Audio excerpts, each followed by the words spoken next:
Prof. Nina Herlina Lubis dari Universitas Pajajaran Bandung itu pernah memprakarsai pengajuan Eyang Hasan Maulani sebagai pahlawan nasional bersama pemerintah daerah Kabupaten Kuningan. Namun ya kita tahu sendiri jalannya tidak mudah sehingga harus menemui kegagalan. Memang ada banyak masalah ya. Kita tidak serta-merta mendaftarkan Eyang Hasan Maulani sebagai pahlawan nasional kemudian langsung di ACC oleh pemerintah. Nggak semudah itu. Anda tahu sendiri, Universitas Gajah Mada UGM Yogyakarta pernah mengajukan Dr. Sarjito untuk menjadi pahlawan nasional. Anda tahu berapa lama itu? 9 tahun. 9 tahun UGM memperjuangkan Dr. Sarjito sebagai pahlawan nasional. Bahkan di lingkup keraton Ngayogyakarta Hadiningrat, Keraton Yogyakarta, Pakualam 8 itu proses pengajuan menjadi pahlawan nasional sampai 23 tahun. Sampai sekarang, pertanggal hari ini 25 Maret 2020 belum selesai. Kemarin Februari 2020 itu baru melakukan seminar usulan. 23 tahun belum selesai-selesai. Jadi jangan berpikir, wah Eyang Hasan Maulani layak menjadi pahlawan nasional, ayo kita daftarkan kemudian langsung di ACC. Enggak semudah itu. Secara logika sejarah, ya Eyang Hasan Maulani dengan dia dibuang ke kampung Jawa Tondano dan dianggap musuh besar pemerintah kolonial Belanda, sebenarnya secara logika layak Eyang Hasan Maulani dianugerahi gelar pahlawan nasional. Tapi kan harus butuh syarat-syarat formil, syarat-syarat administratif untuk mewujudkannya. Nah, dan selain itu, selain syarat-syarat formil dan syarat-syarat administratif, pengajuan gelar pahlawan nasional itu sebenarnya ada hubungannya dengan politik. Walaupun memang pengajuannya lewat jalur birokrasi, ke kementerian, pertama dulu ke tingkat provinsi, kemudian nanti ke kementerian dan lain sebagainya. Sudah saya jelaskan di buku. Tapi ada bagian-bagian tertentu yang itu merupakan dukungan politik. Anda tahu sendiri, Soeharto itu pernah beberapa kali diajukan sebagai pahlawan nasional. Terlepas kita setuju atau tidak tentang sepak terjang atau sudut pandang Soeharto yang dianggap sebagai pemerintah otoriter, tapi secara formal, secara syarat administrasi, mungkin saja seorang Soeharto itu sudah memenuhi kriteria. Tapi ketika diajukan, pasti akan tertolak karena tidak akan memiliki dukungan politik. Termasuk juga Kiai Haji Abdurrahman Wahid, Gus Dur pernah diajukan beberapa kali untuk menjadi pahlawan nasional.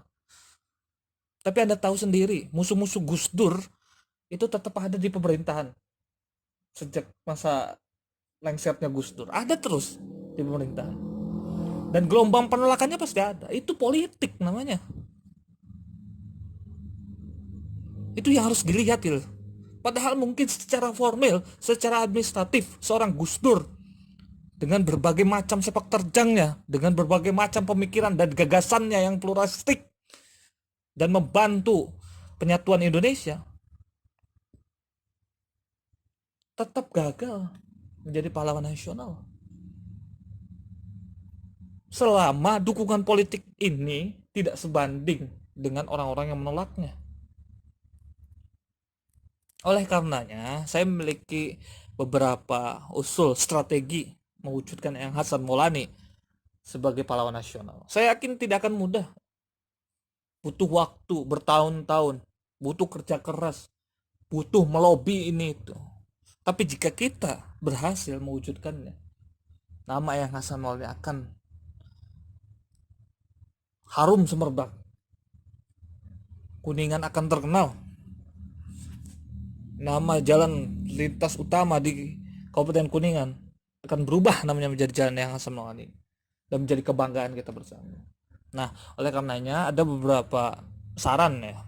Saran strategi yang Hasan Maulani pengajuannya sebagai pahlawan nasional. Yang pertama itu membentuk sebuah tim khusus. Jadi anak keturunan yang Hasan Maulani ditunjuk beberapa orang khusus untuk misi pengajuan yang Hasan Maulani sebagai pahlawan nasional. Nah, ini harusnya diketuai oleh orang-orang yang memiliki pengaruh yang besar, setidaknya di Kabupaten Kuningan. Entah itu kiai yang terkenal, entah itu Habib, atau siapapun itu yang terkenal. Kemudian kita juga harus menggandeng bupati, bahkan gubernur sebagai penasehat, dewan penasehat dari tim ini. Itu akan memperkuat legitimasi dari keberadaan tim khusus ini. Kemudian yang kedua itu mendorong lahirnya penelitian tentang Eyang Hasan Maulani. Sudah saya jelaskan di video sebelumnya ya, bahwa salah satu kendala Eyang Hasan Maulani didaulat sebagai pahlawan nasional adalah kurangnya penelitian ilmiah, entah itu berupa skripsi, tesis, disertasi maupun jurnal. Ini harus digalakkan. Anak-anak keturunan Eyang Hasan Maulani yang saat ini sedang kuliah, berikan harapan mereka untuk menulis judul tentang Eyang Hasan Maulani. Semua kasih data-datanya tentang Eyang Hasan Maulani. Jangan pelit. Bahkan kalau bisa, semua catatan yang Anda miliki tentang Eyang Hasan Maulani, apapun itu, diketik ulang, diposting di internet, agar semua orang tahu tentang Eyang Hasan Maulani, sehingga orang-orang akademisi itu biasanya ketika lihat suatu artikel, itu muncul kreativitas untuk menjadikannya sebuah judul penelitian. Tidak seperti kita. Kalau kita mungkin tulisannya dianggap biasa saja, tapi yang akademisi, entah itu sejarawan dan lain sebagainya, ketika melihat ada suatu artikel walaupun sederhana, tapi ada celah, dia kadang-kala bisa melihat celah, dijadikan sebagai sebuah dasar penelitian. Oleh karenanya ini masalah penelitian itu harus benar-benar didorong. Skripsi, tesis, disertasi, jurnal harus lahir terus tentang Eyang Hasan Maulani, dan dalam aspek yang berbeda-beda. Jangan hanya masalah satu aspek saja. Masalah suratnya saja, masalah kehidupannya saja. Kalau bisa dari aspek aspek perjuangannya melawan Belanda, aspek kehidupannya di pengasingan, dan lain sebagainya, dan lain seterusnya. Kemudian yang ketiga itu membangun komunikasi dengan organisasi Islam. Saya katakan tadi ya, bahwa mengajukan seseorang menjadi pahlawan nasional, selain masalah administratif, juga perlu didukung dengan kekuatan-kekuatan lain. Salah satunya dengan kekuatan organisasi Islam. Apapun itu, saya mengusulkan Nahdlatul Ulama sebagai organisasi Islam terbesar di Indonesia, memiliki pengaruh yang kuat. Bahkan politik, kita tahu sendiri, gertakan Nahdlatul Ulama atau NU itu bisa mengalahkan beberapa partai politik dalam pemilihan wakil presiden misalnya. Anda tahu itu. Manfaatkan sebagai sarana kita berjuang memperjuangkan Eyang Hasan Maulani sebagai pahlawan nasional. Kemudian membangun kekuatan dengan dukungan partai politik. Ini juga penting. Sama seperti yang tadi saya katakan, bahwa pengajuan ini ada segi-segi dukungan politiknya, dan itu perlu. Oleh karena perlu kita menggandeng orang-orang di partai politik. Saya mengusulkan 2 partai politik, yaitu P3 dan PKB. Silakan gandeng, dimintai pendapatnya, didiskusikan, sehingga mereka ketika bisa memberikan dukungan penuh terhadap perjuangan kita menjadikan Eyang Hasan Maulani sebagai pahlawan nasional. Kemudian yang kelima, mengkampanyekan terus kepahlawanan Eyang Hasan Maulani. Mari, jika Anda belum mampu untuk melaksanakan yang tadi itu, setidaknya kita kampanyekan terus bahwa Eyang Hasan Maulani ini layak sebagai pahlawan nasional. Di akun media sosial, di website tertentu, di majalah atau yang lainnya lah, terus dikampanyekan.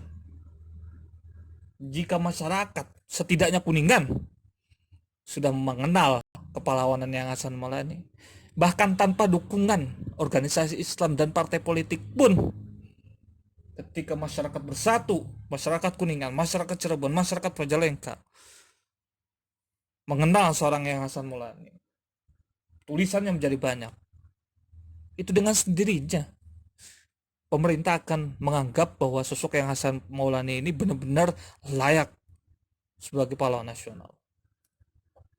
Kemudian yang keenam, mengumpulkan barang peninggalan Yang Hasan Maulana. Coba dikumpulkan secara sistematis, bahkan kalau bisa dipoto satu persatu, ditampilkan di internet, sehingga orang tahu tentang peninggalan-peninggalan, jejak-jejak sejarah Yang Hasan Maulana. Dan yang terakhir itu membangun soliditas sesama keturunan Yang Hasan Maulana. Perlu mengumpulkan setiap elemen dari anak keturunan Yang Hasan Maulana. Walau bagaimanapun, dukungan dari seluruh anak keturunan terhadap gerakan pengajuan Eyang Hasan Maulana sebagai pahlawan nasional mutlak dibutuhkan.